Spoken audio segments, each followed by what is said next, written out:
लिए। खबरों में बढ़ेंगे आगे। न्यूज 18 के editor in chief Rahul Joshi के साथ खास बातचीत में गृहमंत्री अमित शाह ने कहा कि प्रधानमंत्री मोदी के जीवन में संघ का बड़ा प्रभाव है। संघ के अनुशासन ने ही पीएम मोदी को ग्लोबल लीडर बनाया है। 75 साल का संघर्ष संघ का संस्कार ही है। स्वाभाविक सी बात है, जब विजन भी बड़ा है, एग्जीक्यूशन भी इतना बढ़िया है, तो टफ टास्क मास्टर भी रहे होंगे। तो कोई कुछ किस्सा सुनाइए जहाँ पे। ऐसे तो ढेर सारे किस्से आपको सब जगह मिल जाएंगे जी।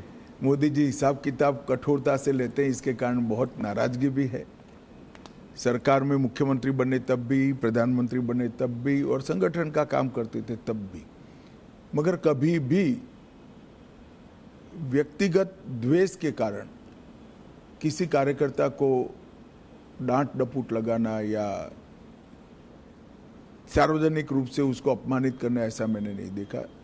डांटने का या टोकने का जो भी कारण था, उसमें सूचिता थी, उसमें शिस्त थी और उसमें सिद्धांत था। सूचिता, शिस्त और सिद्धांत, तीनों चीज़ों के लिए ही कठोरता मैंने देखी है। मगर हाँ, एक प्रकार से अगर ब्रॉड एनालिसिस करना चाहेंगे तो कह सकते हैं वो बहुत टफ टास्क मास्टर है। आप कह रहे हैं आपने सबसे ज़्यादा उनके संग काम किया है, थोड़ा सा बताएं उनके आरएसएस का प्रभाव उनके ऊपर। आरएसएस के प्रचारक थे, उसको कैसे उनको शेप किया आरएसएस की थिंकिंग ने? आप भी उसके प्रचारक रहे हैं। आरएसएस के संपर्क में मैं प्रचारक नहीं रहा कभी, मैं संघ का स्वयंसेवक रहा।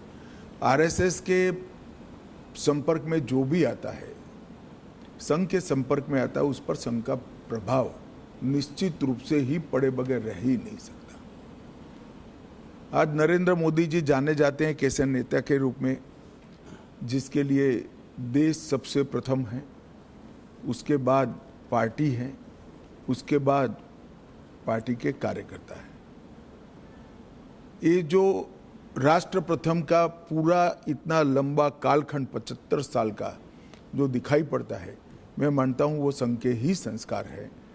और संघ के संस्कारों को लंबे डिसिप्लिन जीवन के तहत उन्होंने अपनी प्रकृति में बदला है। तो संघ के संस्कारों को स्वीकार करने में या उसके हिसाब से जीने में कोई तकलीफ नहीं पड़ती। जब प्रकृति ही व्यक्ति की ऐसी हो जाती है तो अपने आप काम उसी तरह से चलता है। इसी के साथ यहाँ वक्त हो चला है एक शॉर्ट ब्रेक का। खबरों का सिलसिला यूं ही जारी